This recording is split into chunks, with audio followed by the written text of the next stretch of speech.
Welcome to Torah Anytime. Every week, you and I sit together like this, quietly, learning, thinking, growing, and sometimes we forget how extraordinary this is. Because while you're listening right now, there's someone else listening too, somewhere that you've never been. It could be a Jew in North Dakota, or perhaps Vietnam, or a place so far away you'd never imagine Torah reaching there, yet it does. Through Torah Anytime, millions of hours of Torah are learned every year, not in the Bet Midrash, not in the classroom, but in bedrooms, cars, hospital rooms, moments when someone feels lost and then suddenly they feel found. And here's the part we don't always think about. When a person hears a shiur that changes them, when a life quietly turns back toward meaning, everyone who helped make that moment possible has a share in that awakening. This week, Torah Anytime is running its annual fundraiser. And I want to be transparent with you. I set a very modest personal goal to find 15 people who are willing to commit $1 a day. That's it. 15 people who want to share in the millions of hours of Torah learned around the world. If Torah Anytime has ever added light to your life, this is simply an opportunity to help to pass that light on. There's no pressure and certainly no obligation. Just 15 partners helping Torah reach the entire world via the link below. Thank you and tisku lemizvot. On to our regularly scheduled broadcast. Welcome to Mi Keamcha Yisrael. In Parashat Mishpatim, the Torah delivers one of its most severe warnings. Kol almana v'yatom lo ta'anun. You shall not cause any pain to any widow or an orphan.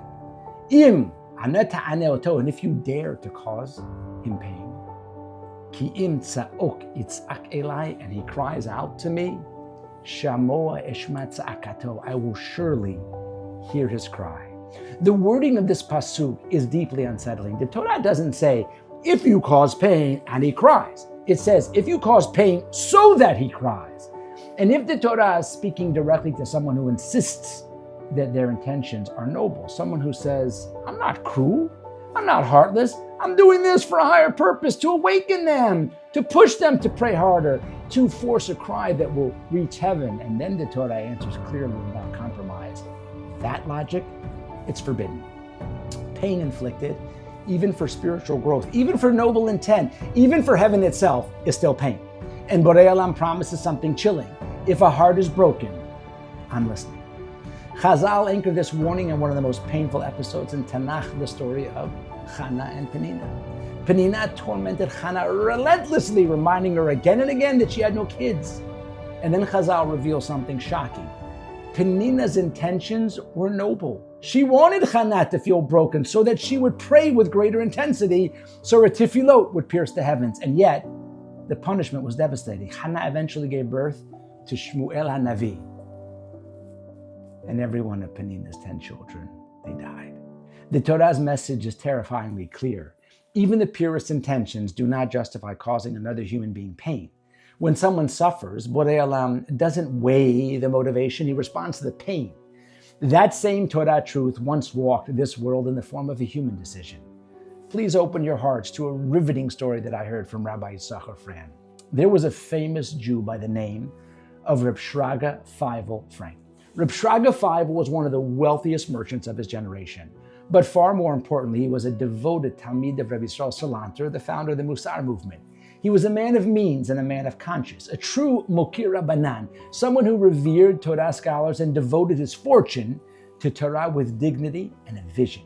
When Reb Shraga Feivel passed away, he left behind 4 daughters, all unmarried. And before his passing, he left his wife very clear instructions. She was to marry off all their daughters only to young men with the potential to become Gedolei Yisrael.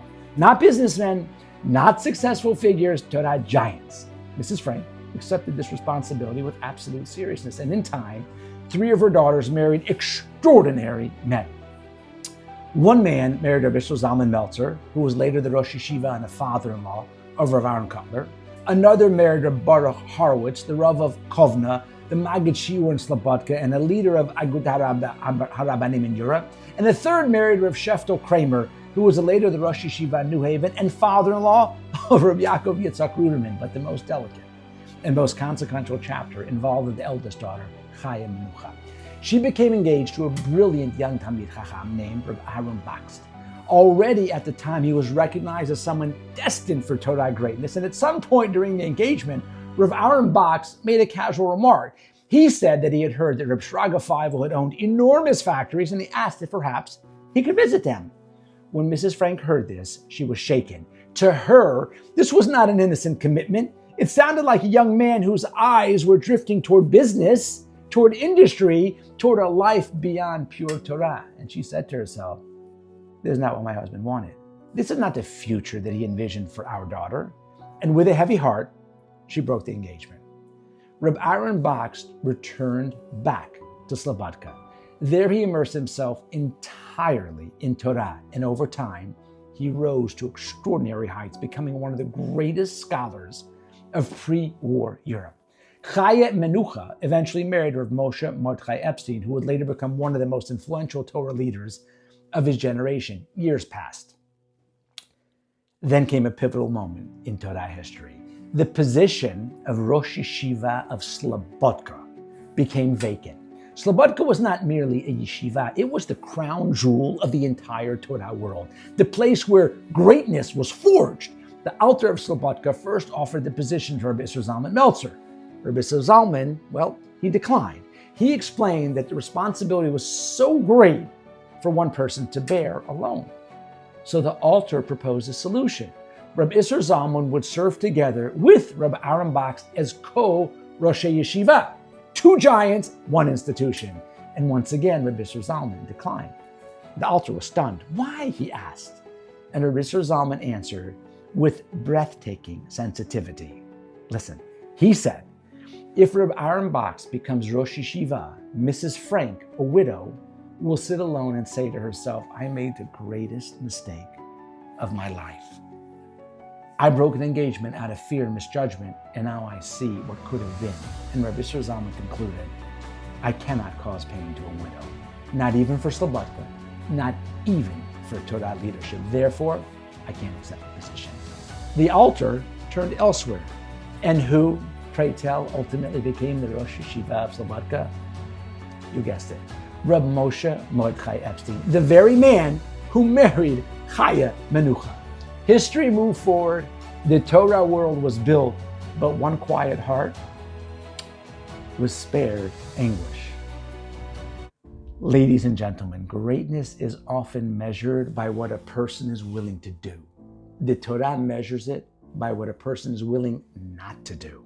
Rav Isser Zalman Meltzer stood at the threshold of immortality, Slobodka, leadership, legacy, and he stepped back.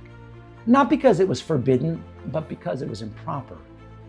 But because somewhere a widow might sit alone and feel a quiet ache in her heart. No protest, no tears, and guess what? No one else would ever know but Boray Olam. That is the Torah's definition of fear of heaven. Not awe that thunders, but sensitivity that trembles. In a world that rewards ambition, that celebrates ascent at any cost, the Torah whispers something radical. If somebody will be hurt, even silently, stop. Not every crown is meant to be worn. Not every opportunity is meant to be taken. And not every victory is worth the price of another person's pain. Boray Olam doesn't only hear cries, he hears restraint, he hears the decision never made, the step never taken, the greatness surrendered for the sake of another soul. May we be wise enough to recognize those moments and strong enough to walk away knowing that in heaven, that is what true greatness sounds like. Wow. Mi Keamcha Yisrael. Shabbat Shalom Mivorach.